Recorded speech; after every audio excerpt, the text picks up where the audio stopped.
Väestönsuojien rakentamista koskevat vaatimukset nousivat vahvasti esille normitalkoiden rakentamisen ammattilaisille suunnatussa kyselyssä. Selvä enemmistö vastaajista oli sitä mieltä, että väestönsuojien rakentamista koskevat vaatimukset ovat ylimitoitettuja ja nostavat siten tarpeettomasti asuntojen rakennuskustannuksia varsinkin pienissä kohteissa. Kaikkiin uusiin kiinteistöihin, jotka rakennetaan, joissa asutaan pysyvästi, niin jos pinta-ala on yli 604, niin niihin pitää rakentaa väestönsuoja. Väestönsuojaa koskevat vaatimukset perustuvat pelastuslakiin, jonka toimeenpanosta vastaa sisäasiainministeriö. Sen viime vuonna hyväksymän väestön suojaamisen strategian pohjalta on käynnistynyt pelastuslain uudistushanke, jonka yhteydessä ainakin väestönsuojan rakentamisvelvoitteen alarajaa on tarkoitus muuttaa. Melko suurella todennäköisyydellä se raja nousee, koska nämä ihan pienimmät väestönsuojat on osoittautunut toiminnallisesti hiukan epäkelvoiksi.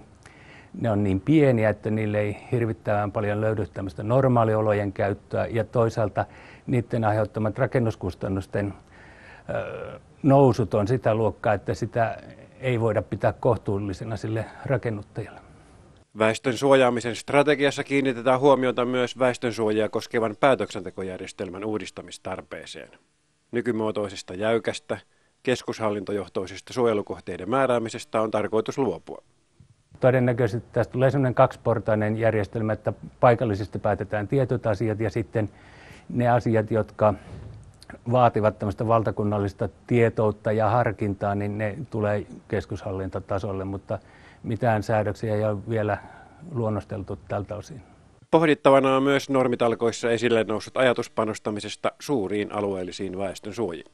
Riskianalytikoiden johtopäätös oli juuri päinvastainen, eli tämmöisen ison suojan rakentaminen on niille suojattaville erittäin suuri riski, että jos sinne sitten sattuu sotatilanteessa pommi osumaan, niin siinä tappiot ovat huomattavasti suuremmat kuin tämmöisissä hajalle sijoitetuissa pienemmissä väestönsuojissa. Tietysti kustannusten osalta olisi halvempaa rakentaa niitä keskitettyjä isoja suojia, ja niille saattaa löytyä hyvin järkevää normaaliolojen käyttöä.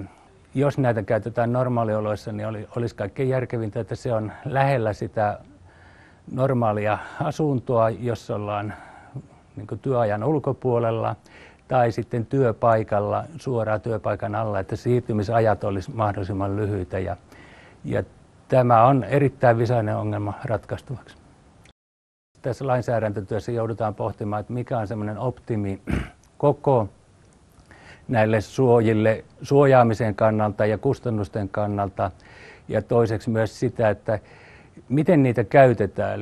Eli nämä isot suojat on yleensä kaukana ihmisten asunnoista, että aikaisintaan 2011 vuoden alussa tämä voisi olla lakina voimassa, ja todennäköisesti kun kysymys on rakentamisesta, niin tähän on harkittava jonkun tasoisia siirtymäsäädöksiä näiden aikataulujen osalta,